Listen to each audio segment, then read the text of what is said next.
자, 자율신경. 이게 뭐냐? 실체가 있는 것 같기도 하고 없는 것 같기도 한데 HRV, 네. 심장 박동 변이 검사. 일회성 검사로는 정확하게 판단을 할 수는 없지만 이 사람의 경향은 우리가 파악할 수가 있습니다. 이 자율신경에 대해서 개념을 잡아보는 그런 시간을 마련하도록 하겠습니다. 안녕하십니까. 아프지 마셔의 닥터 준스 김준영입니다. 안녕하십니까, 아프지 마시의 닥터 준스 조준호입니다.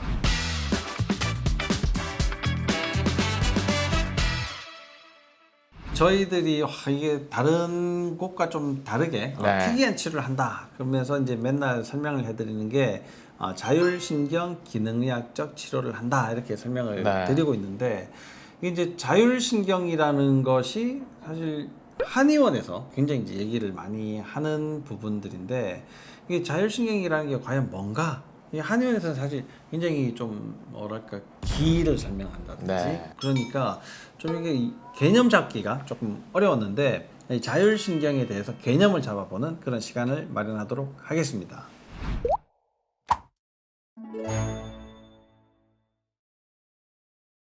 자, 자율신경 이게 뭐냐라는 것부터 한번 얘기를 좀 해보면 좋을 것 같습니다.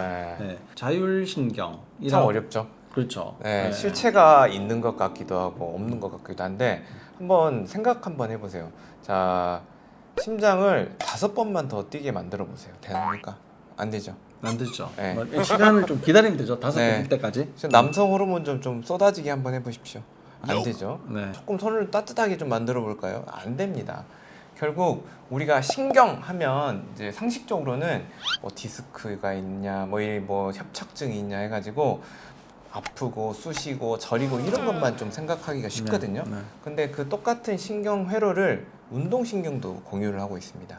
하지만 또 그 신경 회로를 자율신경이라는 신경을 통해서 특히 내장기관, 내장기관을 관할하거든요. 그러니까 심, 폐, 장, 간, 뭐 소변, 뭐 대변, 뭐 호르몬, 뭐 수면, 면역, 뭐 체온 조절, 뭐 이런 것까지 우리가 실제로 조율하지 않는 내 안에서의 스스로 조율하고 있는 그런 기능들을 완벽하게 컨트롤하고 있는 지휘자 같은 신경이 자율신경인데 그 자율신경이 그래서 실체가 꼭 없는 것 같지만 또 실체가 또 있는 굉장히 중요한 우리 치료의 포인트가 되는 거고 우리가 건강을 유지하기 위해서 꼭 다루어야 될 그런 부분이라고 봅니다. 그 자율신경 실체가 어디에 있나요? 도대체? 일단 그러면 자율신경이라는 것 자체가 우리가 신경이니까 정보를 전달하는 기관이지 않겠습니까? 그럼 뭘 가지고 정보를 전달하냐? 전기 신호를 가지고 왔다 갔다 하는 거거든요. 전기 신호를 뭐를 통해서? 신경을 통해서. 그래서 그 신경의 경로, 특히 그 신경의 핵들이 어디에 모여 있고 신경이 어디를 따라가느냐에 따라서 자율신경의 기능들이 좋고 안 좋고 이렇게 바뀔 수가 있는 거거든요. 네.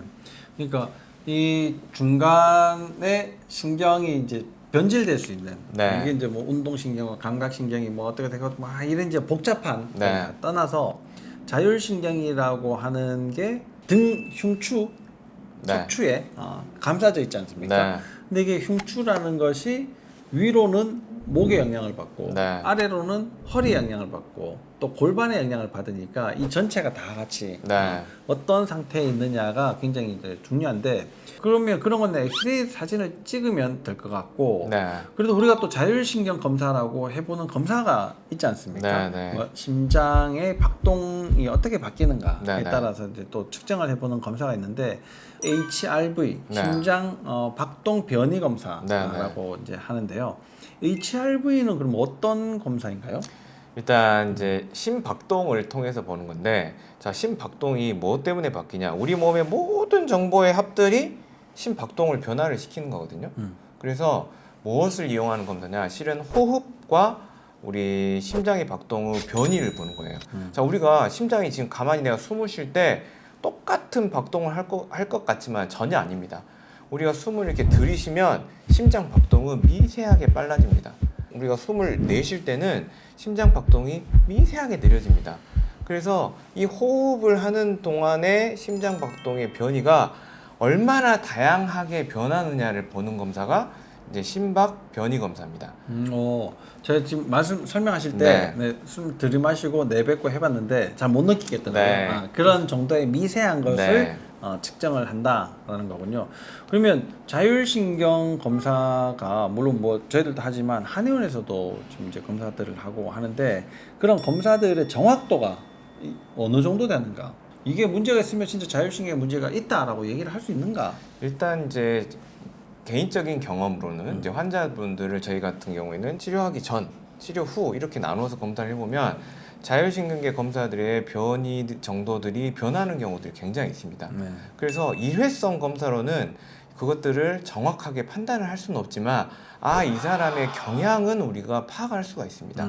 예를 들면 우리 자율신경계 검사지를 보면 굉장히 어렵게 써 있고 뭐 영어로도 많이 돼 있고 여러 가지 지표들이 많이 나오는데 그 중에서 우리가 바라봐야 될 거는 뭐 이 사람이 교감신경이 높냐 뭐 부교감신경이 높냐 뭐 이런 걸 떠나서 그 사람의 다양성이 저는 제일 중요하다고 보거든요.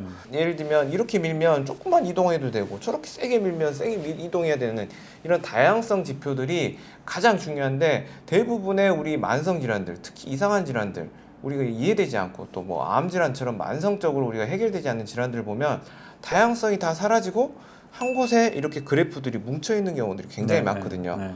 그래서 그 다양성 지표들을 조금 관찰을 하면 이 사람은 자극에 대한 반응이 적절하지 않게 나오는구나 하는 경향성을 일단 보는 게 굉장히 중요하고 그 경향성을 특히 그 자율신경의 주행 경로인 실체인 우리 척추의 흐름 엑스레이를 통해서 서로 비교를 해보면 어느 정도 얼추 맞지 않습니까?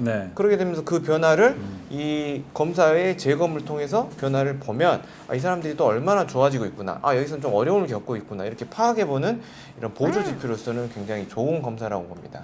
이게 설명을 듣다 보니까 많은 걸 이제 좀 생각을 하게 됐는데 이 자율신경이라는 것이 척추하고도 굉장히 관련이 또 있고 또 여러 가지 자극과 이게 감각에 대해서 다양하게 변화할 수 있는 유연성을 내 몸이 이제 가지고 있어야 되는데 그런 것이 뭔가가 문제가 생겼을 때 예를 들어서 다양한 변화를 만들어낼 수가 없는 상황일 때 그럴 때 척추의 문제도 관련이 있다면 이거는 진짜 이제 치료를 제대로 받으셔야지 분이다 이런 말씀을 하시는 것 같네요. 그런 검사들을 좀 이제 실체도 확인을 하고 지금 이제 기능 상태도 확인을 하고 이게 두 개가 복합적으로 잘 해석이 되어야지만 자율신경계를 정확하게 이해를 할 수가 있을 것 같네요. 엑스레이 사진 없이 뭐 자율신경 검사만 해가지고는 부족한 게 많고 자율신경 검사가 없고 엑스레이 사진만 찍고 당신이 뭐 척추가 틀어졌네요, 뭐 1.5기네요, 뭐 이렇게 얘기하는 것도 약간 좀 뜬구름 잡는 이야기일 수도 있다 이런 말씀인 것 같습니다. 자율신경 검사를 해보려면 심박 변이도도 봐야 되고 척추 엑스레이 사진도 같이 확인을 해 보셔야지 될 것 같네요. 여러분들이 내 몸이 내 몸 같지 않다, 아니면 내가 원하는 대로 내 몸의 회복이 잘 되지 않는다 라고 생각이 되시면 꼭 자율신경계 검사를 한번 검사해 보시고 내 몸 상태를 한번 체크해 보시는 것이 굉장히 중요할 것 같습니다. 오늘도 굉장히 중요한 검사에 대해서 설명을 드렸는데요. 뭐 이런 검사, 여러 가지 다양한 검사들에 대해서 계속 여러분들에게 좋은 정보를 알려드리도록 하겠습니다.